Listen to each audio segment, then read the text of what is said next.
سر یہ اسلامو فوبیا ایک پرابلم ہے آج کل، کافی اس کا نام چل رہا ہے. تو ابلیس کی مجلس شورا میں ہم نے یہ دیکھا تھا کہ شیطان کوئی بھی فتنہ اٹھتا ہے تو اس کو ختم نہیں کرتا بلکہ ایک اور فتنہ کھڑا کر دیتا ہے. تو کیا ہم یہ کہہ سکتے ہیں کہ ڈیپ اسٹیٹ جو ہے وہ عمرانو فوبیا اس کے مقابلے میں کھڑا کر دیا جو اسی کی طرح خطرناک بھی ہے؟ ڈیپ اسٹیٹ آخری حصہ میں نہیں سن سکا. ڈیپ اسٹیٹ نے ایک اور فتنہ کھڑا کر دیا عمرانو فوبیا جو اسی کی طرح خطرناک بھی ہے شاید. اسلامو فوبیا، عمرانو فوبیا. اچھا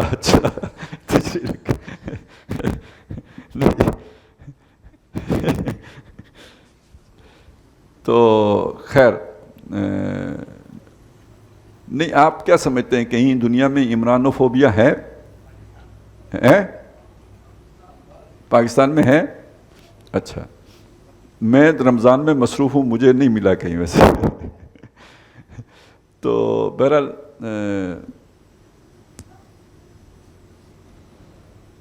آپ کی ساری بات میں نا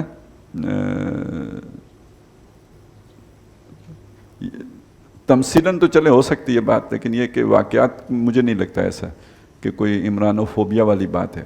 اصل میں ہماری سیاسی تاریخ جو ہے نا وہ اس طرح کے واقعات سے بھری پڑی ہے. ماضی قریب میں آپ دیکھیں تو نواز شریف جب اقتدار سے محروم ہوئے تو ان کی کیفیات بھی کچھ ایسی ہی تھیں، اور انہوں نے بھی ایک تحریک چلائی تھی. بس ذرا تھوڑا وہ انہوں نے اپنے آپ کو اس جگہ پہ رکھا کہ وہ اس انتہا پہ نہ جائیں کہ ان کی گنجائش ختم ہو جائے.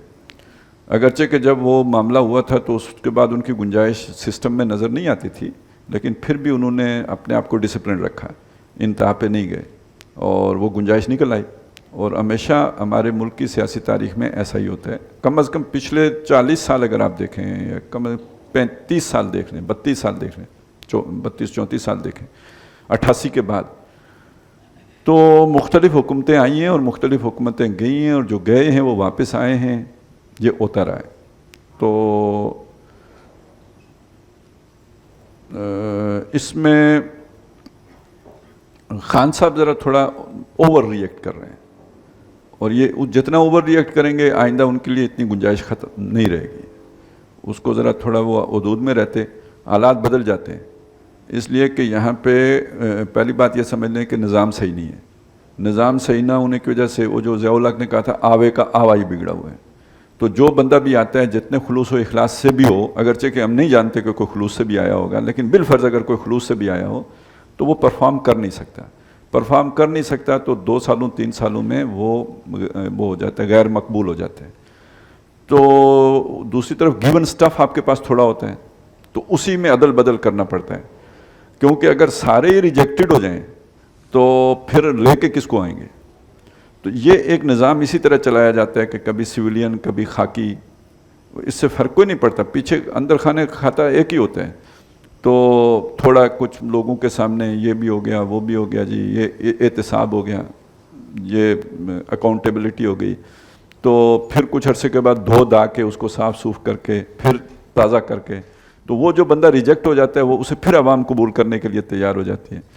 یعنی صورتحال وہی ہوتی ہے کہ وہ کہتے ہیں نا کہ کوئی شخص کفن چور تھا، تو لوگ تنگ تھے، وہ رات کو جو ہے نا قبریں کھول کے تو کفن نکال کے لے جاتا تھا.